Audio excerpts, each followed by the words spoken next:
গাঁৱত ৰাজু নামৰ এজন বৰা পাও বিক্ৰী কৰা মানুহ আছিলে। তাৰ পত্নীয়ে বৰা বনাইছিলে আৰু সি পাৱত সোমাই পেলাই বিক্ৰী কৰিছিলে। তাৰ ব্যৱসায় ভালদৰে চলা নাছিলে। এজন গ্ৰাহক এবাৰ অহাৰ পিছত আকৌ উভতি কেতিয়াও তাৰ ওচৰলৈ নাযায়। এইবোৰ চাই পেলাই ৰাজুৱে এদিন নিজৰ পত্নীক ক'লে, মই এতিয়া বুজি পালো যে মোৰ ব্যৱসায় কিয় চলা নাই। তুমি বৰা বনাবলৈ নাজানাই। হেৰৌ, এয়া কি কৈছে? মইতো বৰা ঠিকেই বনাও। আৰে কি ভালদৰে বনোৱা? যদি বঢ়িয়াকে বনালা হয় বিক্ৰী হ'ল হয়। মই এটা উপায় বিচাৰি পাইছো।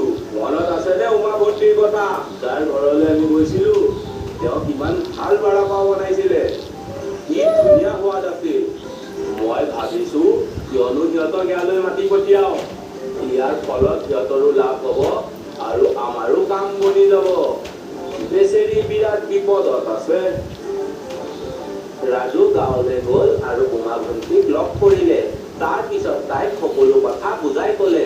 এইবোৰ সকলো শুনা পাই উমা ভণ্টিয়ে ক'লে, মইতো বহুত দিন ধৰি নিজৰ কামক লৈ বহুত চিন্তিত আছিলো। তুমি ভগৱানৰ নিচিনা আহিছা।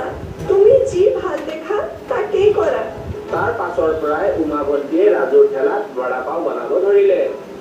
তাই বনোৱা বৰা পাও ইমান সুস্বাদু হয় যে তাত মানুহৰ লাইন লাগিলে।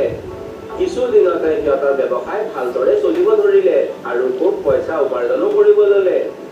ৰাজুৱে লাভ হোৱা পইচাৰ আধা ভাগ উমা ভণ্টিক দিছিলে। এয়া দেখা পাই পেলাই ৰাজুৰ পত্নীৰ মনত হিংসা ভাৱ জাগিলে। এদিন ৰাজুৰ পত্নীয়ে ৰাজুক ক'লে, মই ভাবিছিলো যে এটা খাদ্য বনোৱাৰ বাহিৰে এইনো আৰু কি কৰে। সকলোবোৰ কামটো আপুনিহে কৰে। সম্পূৰ্ণ লাভৰ আধাই তাইক দি দিয়ে। এয়া ভাল হোৱা নাই। তেন্তে তুমিয়ে কোৱা না, কি কৰিলে ভাল হ'ব? তাইক দেখি পেলাই ময়ো সকলো শিকি লৈছো। মোৰ ওপৰত ভৰসা কৰক। একেবাৰে তাইৰ নিচিনাকৈয়ে বনাম। নিজৰ ঘৰটো চাওক, তাইৰ চিন্তা বন্ধ কৰক। তাৰ পাছদিনাই ৰাজুৱে উমা ভণ্টিক ব্যৱসায়ৰ পৰা আধা ভাগ নিদো বুলি ক'লে আৰু তাইক ক'লে যে সি অকলে সকলো কাম চাব। এতিয়া আমাক আৰু আপোনাৰ কোনো প্ৰয়োজন নাই। এয়া শুনা পাই উমা ভণ্টিয়ে ক'লে, তুমি যি ভাল দেখা তাকেই কৰা ককাইদেউ। কিন্তু এটা কথা মনত ৰাখিবা যে খাদ্যৰ বেপাৰত সোৱাদেই সকলোতকৈ মূল কথা হয়। আৰু মই বনোৱা খাদ্যৰে বেপাৰচোন ভালেই চলি আছে। আৰে তুমি দেখোন লোভীয়া হৈছা।